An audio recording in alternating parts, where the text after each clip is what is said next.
بسم اللہ الرحمن الرحیم۔ سورہ بقرہ کی 20 نمبر آیت کا مفہوم جانتے ہیں۔ یہ بات آپ پہلے پڑھ چکے ہیں کہ سورہ بقرہ کی پہلی 5 آیات مومنوں کا ذکر ہوا، متقین کا ذکر ہوا، اس کے بعد پھر 2 آیات میں کفار کا ذکر ہوا، پھر 13 مسلسل آیات میں مفاد پرست منافقوں کا ذکر ہوا۔ وہ جو 13 آیات بیان ہوئیں ان میں سے یہ آخری آیت ہے جس کو آج ہم پڑھیں گے۔ ارشاد باری ہے یکاد البرق یخطف ابصارہم، قریب ہے کہ اچک لے بجلی ان کی بینائی کو۔ کلما ضاء لہم مشوا فیہ، جب بھی روشنی ہوتی ہے اس میں وہ چلنے لگتے ہیں۔ وَإِذَا أَظْلَمَ عَلَيْهِمْ قَامُوا، اور جب ان پر اندھیرا ہوتا ہے رک جاتے ہیں۔ وَلَوْ شَاءَ اللَّهُ لَذَهَبَ بِسَمْعِهِمْ وَأَبْصَارِهِمْ، اور اگر اللہ چاہے تو لے جائے ان کی سماعت کو اور ان کی بینائی کو۔ ان اللہ علی کل شیء قدیر، بے شک اللہ ہر شے پر قادر ہے۔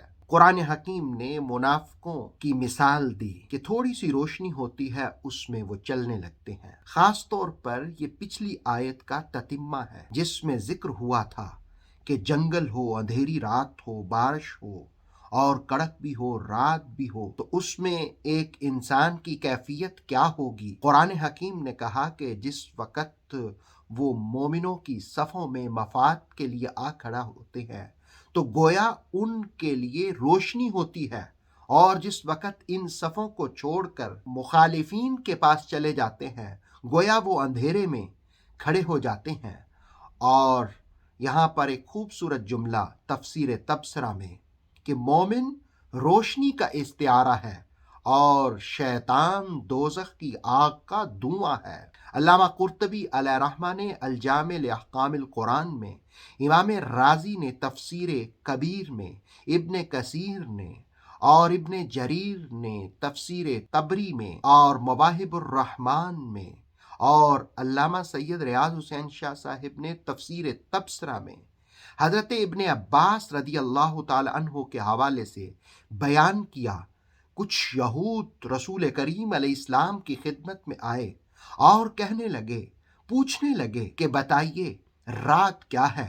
تو رسول کریم صلی اللہ علیہ وآلہ وسلم نے فرمایا کہ یہ ایک فرشتہ ہے جس کے ہاتھ میں مخراق ناری ہے، جس سے وہ بادلوں کو ہانکتا ہے۔ تو انہوں نے پوچھا کہ جو آواز ہم سنتے ہیں وہ کیا ہے؟ تو آپ صلی اللہ علیہ وسلم نے فرمایا وہ زجر ہے، تاکہ جدھر ان کو حکم دیا جائے وہ وہاں پر پہنچ جائیں۔ تو وہ کہنے لگے کہ آپ نے سچ فرمایا۔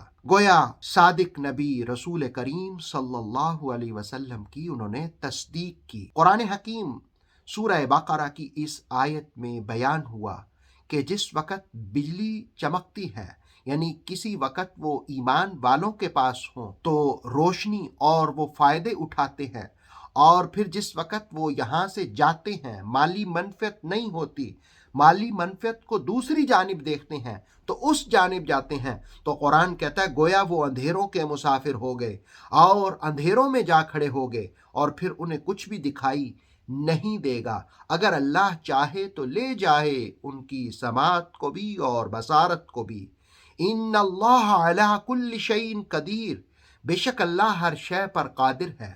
اس جملے پر بعض لوگوں نے یہ باتیں بھی کہہ ڈالیں کہ اللہ معاذ اللہ جھوٹ بولنے پر بھی قادر ہے، کذب پر بھی قادر ہے۔ یاد رہے کہ قادر کا معنی جو علامہ تفتزانی نے بیان کیا اور طبیان نے بھی اس کا حوالہ دیا وہ یہ ہے کہ قادر وہ ہوتا ہے جو چاہے وہ کرے اور جو چاہے وہ ترک کر دے۔ اور میر سید شریف جرجانی فرماتے ہیں کہ قدرت جو صفت ہے کسی بھی زندہ کے لیے کسی فعل کا کرنا اور کسی فعل کا ترک کرنا ممکن ہو اسے قدرت کہتے ہیں۔ تو اللہ رب العالمین تو سچ ہے، وہ بھلائیوں والا ہے، اس کی طرف کسی بھی برائی کی نسبت نہیں کی جائے گی۔ قرآن مجید سورہ نساء کی 87 نمبر آیت میں یہ خود کہا